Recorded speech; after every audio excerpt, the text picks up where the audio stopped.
अस्सलामु अलैकुम वरहमतुल्लाहि वबरकातुहू। मैं हूं आपका मेज़बान हाफिज़ मोहम्मद दानिश। मोहतरम सामीन नाज़रीन, आपके सवालात के जवाबात के लिए हमारे साथ मौजूद हैं मुफ्ती अहमद बिन मोहम्मद अरशद ख़ान साहब। जी मुफ्ती साहब, अब्दुल्ला भाई शाहीन बाग से मालूम करते हैं शिर्क की कितनी किस्में हैं और शिर्क किसे कहते हैं, वज़ाहत फ़रमाएँ। बिस्मिल्लाहिर्रहमानिर्रहीम, अल्हम्दुलिल्लाहि वहदा वस्सलातु वस्सलामु अला मन ला नबिय्य बअदा, अम्मा बाद। शिर्क कहा जाता है अल्लाह तबारक व तआला की ज़ात और सिफ़ात में किसी को बराबर करार देना।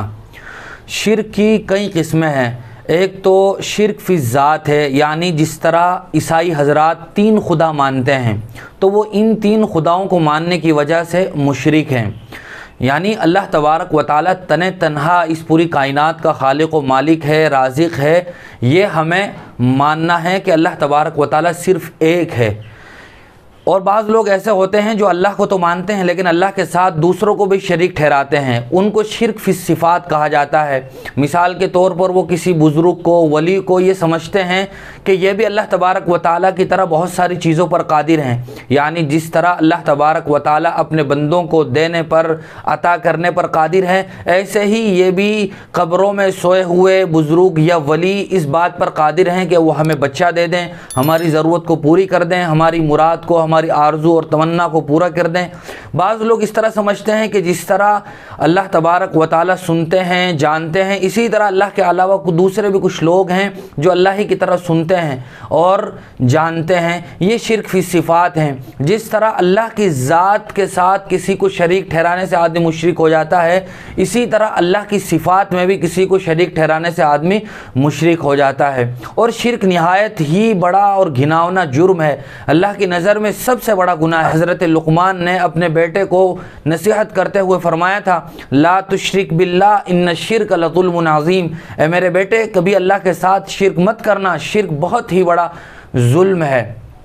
इसी तरह अल्लाह तबारक व तआला एक दूसरी जगह कुरान मजीद में इरशाद फरमाते हैं, इन्नल्लाह ला यग़फ़िरु अन युश्रक बिही व यग़फ़िरु मा दून ज़ालिका लिमन यशा, कि शिर्क के अलावा अल्लाह तबारक व तआला बड़े से बड़ा गुनाह माफ़ कर देते हैं।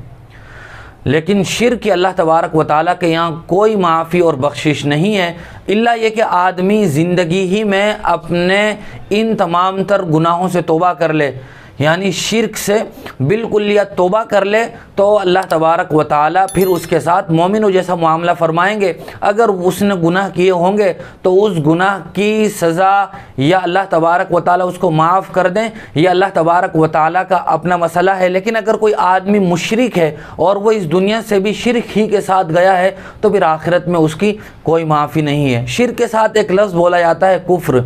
कुफ्र कहा जाता है उन तमाम तर चीज़ों में से किसी एक बात का इनकार कर देना जिन पर ईमान लाना ज़रूरी है। या तो आदमी सिरे से अल्लाह ही को नकार दे, अल्लाह ही का इनकार कर दे कि कोई अल्लाह नहीं है, ये दुनिया खुद ब खुद चल रही है, इस दुनिया का कोई खालिक व मालिक नहीं है। या फिर उन अकाइद में से किसी का इनकार कर दे, आखिरत का इनकार कर दे, बास बादल मौत का इनकार कर दे, हिसाब किताब का इनकार कर दे, पुल सिरात का इनकार कर दे, या अंबिया में से किसी नबी का इनकार कर दे, फरिश्तों का इनकार कर दे, तकदीर का इनकार कर दे। ये सारी वो चीज़ें हैं कि जिनके इनकार करने की वजह से आदमी काफिर हो जाता है। ज़ैनुल आबिदीन साहब उखला से मालूम करते हैं कौन से दुरूद पढ़ने से ज़्यादा फ़जीलत व सवाब है। दुरूद शरीफ के बारे में हमारे यहाँ बहुत सारे मन घड़त दुरूद शरीफ मोबाइल पर कसरत के साथ गर्दिश करते रहते हैं और उन पर मन घड़त फ़ज़ाइल और अहादीस के हवाले से झूठी बातें लिखी होती हैं, हालांकि उनका सच्चाई से कोई ताल्लुक़ नहीं होता। और आम लोग जो जानते नहीं हैं या ये कि उन दुरूद शरीफ की फ़जीलतों और उन दरूद शरीफ के बारे में किसी आलिम से तहक़ीक़ नहीं करते हैं तो वो उन्हों दरूद शरीफ को पढ़ते रहते हैं और जो कुछ उसमें मन घड़त फ़ज़ाइल और अहादीस के हवाले से बातें लिखी होती हैं उनको सच समझते हैं। याद रखना चाहिए कि सबसे ज़्यादा फजीलत वाले दुरूद शरीफ वो हैं जो अहादीस में जनाब नबी करीम सल्लल्लाहु अलैहि वसल्लम ने बयान फरमाए हैं। उनमें मुख्तलिफ दुरूद हैं, दुरूद इब्राहिमी सबसे अफजल है।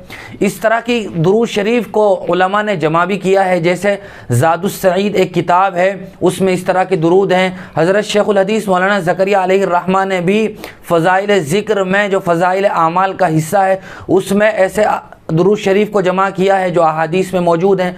बाज़ दुरूद शरीफ ऐसे हैं जो अहादीस में तो मौजूद नहीं है, लेकिन वो जो दुरूद शरीफ हैं उनके अल्फाज भी दुरुस्त हैं और उनके मानी भी अपनी जगह बिल्कुल दुरुस्त हैं। ऐसे दुरूद शरीफ को भी उलमा ने जमा किया है, जैसे एक किताब है दलाइलुल खैरात, ऐसे दुरूद शरीफ भी पढ़ सकते हैं।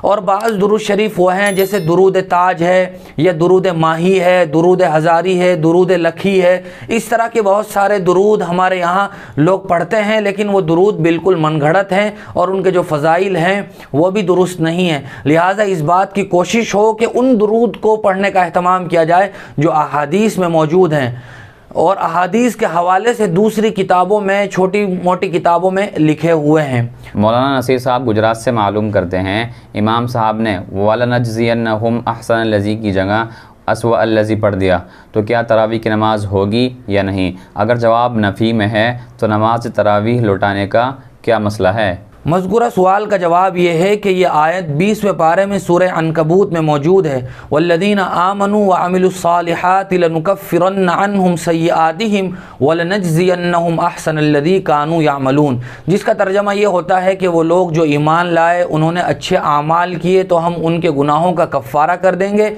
और हम उनको अच्छा बदला अता फ़रमाएँगे।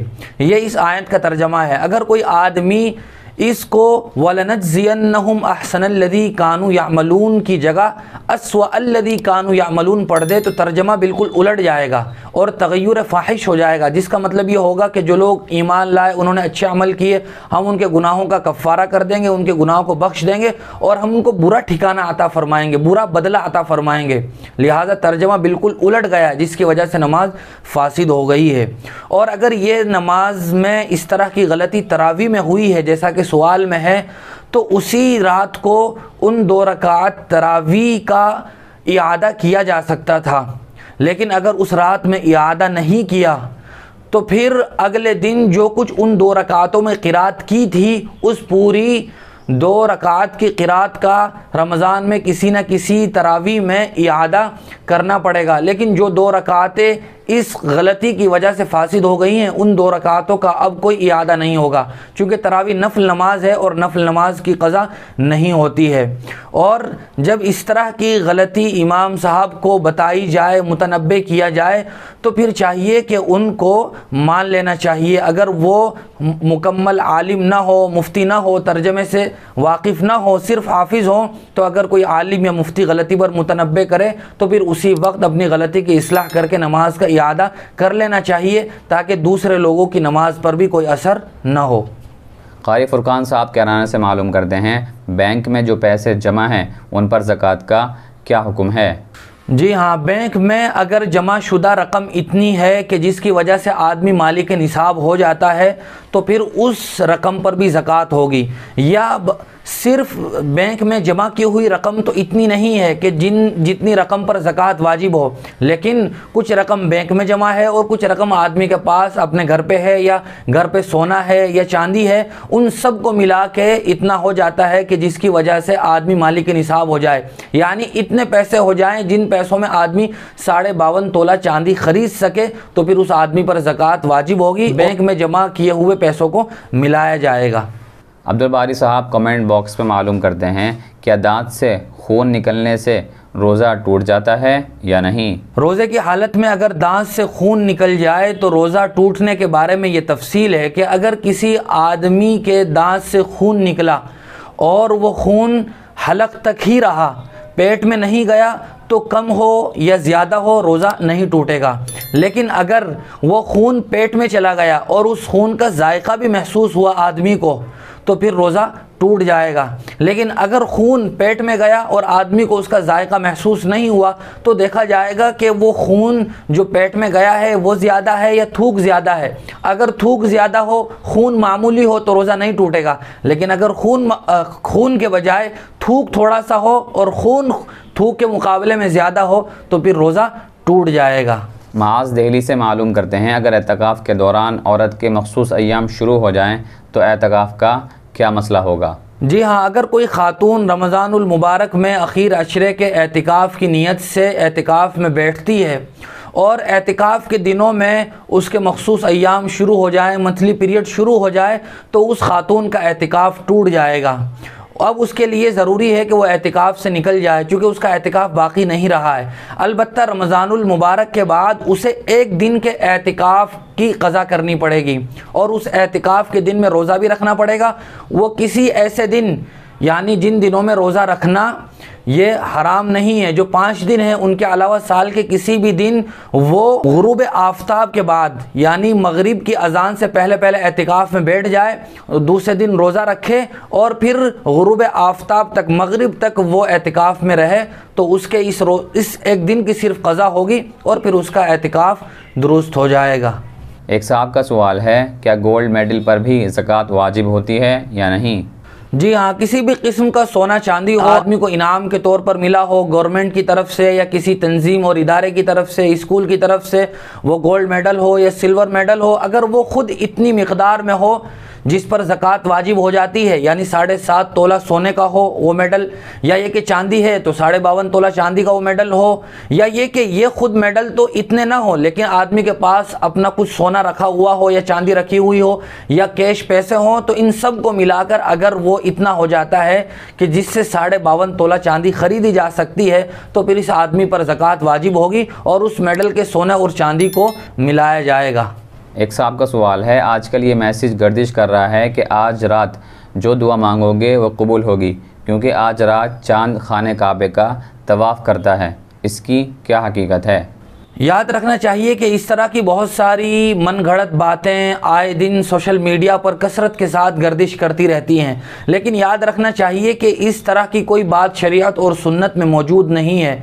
चांद तो रोज़ाना एतिकाफ़ करता है, तो किसी ख़ास दिन के बारे में अपनी तरफ से कोई मखसूस फजीलत घड़ के इस तरह ये कहना कि इस रात में जो भी दुआ मांगी जाएगी कबूल होगी, ये बात दुरुस्त नहीं है, बल्कि ये मन घड़त मैसेज है, इसको आगे भी भेजने से परहेज़ करना चाहिए। बल्कि आदमी रमज़ानुल मुबारक में जब भी या साल में जब भी सही और सच्चे दिल से तौबा करके अल्लाह से दुआ मांगता है तो ज़रूर उसकी दुआ कबूल होती है।